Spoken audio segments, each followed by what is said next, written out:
and friends. If you want to keep your distance a little, have some personal space, that's fine. This is another apartment, as you could probably already tell. I'm very surprised that I still get asked about apartments. You all seem to really, really like apartments. So I took the opportunity and built another one, as this was another week where it was very short on time. And the last apartment that I built was the Parisian apartment, and I figured that it would be nice to have another more historical looking, traditional style apartment to put next to that one. So this one fits into 121 Hakim House.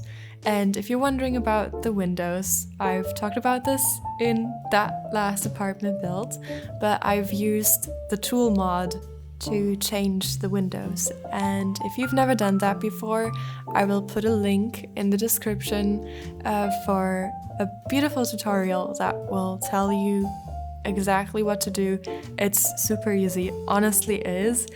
I've actually been informed via the comment section of that video that it's even easier than I explained there. Usually you cannot change anything regarding the exterior of apartments. So how this trick works is that you move the windows into the interior of the apartment with the tool mod, and then you can just delete them as you would any other object. And then you move the windows that you actually want from the interior to the exterior, also with the help of the tool mod. But that is actually a step that you will be able to skip, if I understood correctly, because as you download this apartment with those windows already there, they're still gonna be there. It's just that in your game, the usual EA windows are still gonna be there as well. So all you're gonna have to do is activate the tool mod, click on the old windows to toggle them, then click on any random spot in the apartment to move them there, click on them again to toggle them off, and deactivate the tool mod and delete them.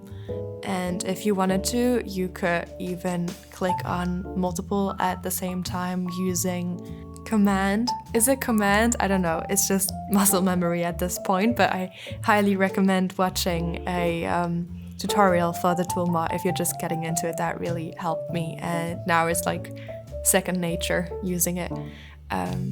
So you could move multiple windows at the same time and just do it all at once, delete them all at once, and you'd be good to go. So that's really cool. And the windows I've used here are Felix's new Berlin windows, and they fit perfectly into this apartment. This is supposed to be a Swedish apartment, if you couldn't tell from the title. And they just worked so well. They're so beautiful. They really completed this look, and I definitely could not have done it with the EA windows in this apartment. That changes this entire place so much. So I'm so grateful for the tool mod. And then another quite simple object that really changes this entire look is the Berlin molding, which really elevates this interior from looking a little vintage to feeling historical, or at least the architecture of it. So this is, in my mind, very much supposed to be in modern times. Obviously, if you enjoy oh no, I'm not good with gameplay terms. Is it called generations gameplay? Whatever the one is where you play through the decades. It's probably decade something. Well, that one, which I find really cool, by the way. So if that's something you like, then you could definitely use this for maybe a 1930s apartment. If you happen to do that, please, please send me a screenshot or whatever you would like to share. I would love that. That would be so cool. In general, I love getting messages or screenshots or being tagged in gameplay posts that use my builds. That's so incredibly cool. So feel free to do that if you find yourself in that position. You might have to change a few things, not too many though. This apartment doesn't even have a computer, so if you wanted to use this in modern times, I would advise that you put a laptop on one of the tables. The only really usable table is the one in the dining room, so I would recommend that one. As I've talked right over the dining room, I've put a chair in there right next to the door that is a little special, if I remember correctly. So if you've seen my videos before, then you will know that I only use Felix's and Harry's custom content, and usually if you just have everything that they have published, then you'll be completely fine. Like, you'll just always be able to immediately download my builds without ever having to worry about if you've got all the CC or not. And usually for Felix, that means that you've at one point downloaded all of the stuff from his like custom content master post that you can access by being his patron. But I'm pretty sure that this specific object, that chair, it's called the Empire chair, is not there with that content. I think it was made before he properly sorted his custom content and he was just making singular items. And I'm not even sure if I have all of his custom content from that period, because some of it is quite hard to find. So if that object is missing, then you can just go to my Patreon, where I post a download post for every single build that I do, and it is accessible for free, of course, and it has all relevant information that you might need about a build, and it has the tray files. So that's where I link the custom content, and I've linked this Empire chair specifically so you can download it, and it leads to a page with, I'm not sure if it's all, but at least most of his custom content from that time. I think a few of those objects have made it into his sorted content, but if I'm not mistaken, some of you might find something there that they don't have yet. So besides that, I would say I've used lots of the Kyoto set, the Florence set, and organic, which I gotta say, doing that tree farm build that I've done last week, which y'all seem to really like, by the way, so thank you so much for your very positive feedback and kind words. It's really, really nice to hear.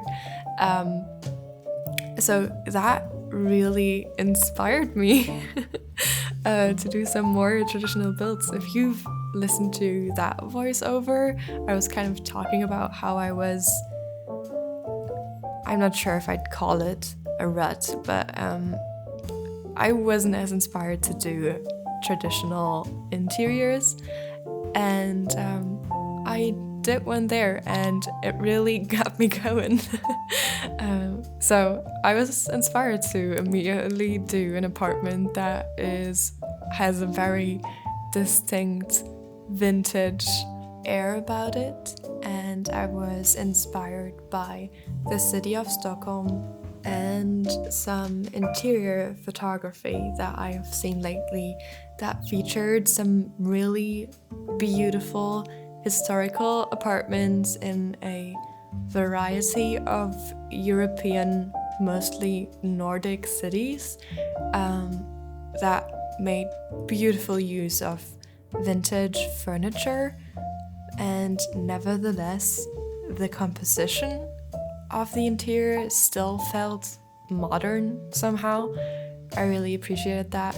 And then I love when interior in historical buildings is designed in such a way that it makes you focus on the architectural details from that time when it was built. And I think this apartment works quite well with that concept. I still wanted it to look lived in and loved. I guess that's something I try to do with every build I do, is that I try to just make it look loved. I can't really find a better way to phrase it, but I wanted to look as if every object in that place is treated with care and placed thoughtfully, even if it's these books that I'm doing right now and they're basically just chaotically left somewhere. I still want them to look like they're meant to be there, even if they could be picked up at any moment, that in this moment that we're looking at them, they're meant to be there. This got very weird and pretentious again. I will try to be a little less philosophical and a bit more technical. So let's talk a bit more about the actual layout of this apartment. So as you can see, there's one bathroom in this apartment and it is attached to the bedroom. And this is the only bedroom, but obviously you could still have guests over and they would have to use this same bathroom, which personally I think is fine. I've only ever lived in apartments in my entire life, and the apartments that I know, especially the very old ones, they do have some weird layouts like this. Sometimes it's usually a sign that they've been changed throughout the years. Maybe two apartments were merged into one, or a wall was built or torn down. You know how different people have different needs for their apartments, but I know some people are a little more particular about sharing bathrooms and having guests walk through your bedroom and the like. So I've never had a bathroom to myself in my life. I imagine it must feel very luxurious. So yeah, I've definitely done enough Sims builds where no one has to share bathrooms, but this is one of those where it just works that way. And I actually think it makes this apartment a little more charismatic. Not to say quirky. But yeah, I've really enjoyed doing this bathroom. You know, I love a good bathroom. And as soon as you put these floor tiles into any room, it's a guaranteed success, at least to me. And then combining it with that wallpaper is almost overkill. Like, whatever you're gonna put into that room, it's gonna look epic. That's also why I couldn't stop myself from using a similar wallpaper again in the kitchen. It's just so beautiful and such a statement, and I love it so much. And I've kept the rest of the kitchen quite simple as to not take away from it and just to keep the apartment coherent. And as the kitchen is not a huge room, I also didn't want it to feel bulky. I wanted it to feel light and sophisticated. So the solution that I found is what you are seeing me do on screen right now, which is this molding, this wooden molding, which is basically bonus open storage. It might have pegs or it might have a magnet inside, so you can attach things to it, basically, which is what I've done via the tool mod. And if you don't like this specific look, then you could easily just delete the cups and the cutting boards, and then it would just go back to being a pretty strip of wood on the wall, which is fine too. Although I have to say that I surprisingly really liked this look and how it felt a little special and custom. Just like this breakfast nook. By the way, the kitchen table, that is a converted woodworking table, and I love this object. It's so beautifully detailed and it's gorgeous wherever you put it. I hope you enjoyed this very calm voiceover and speed build, and thank you so much for spending these 20 minutes of your day with me. I appreciate you. Bye bye.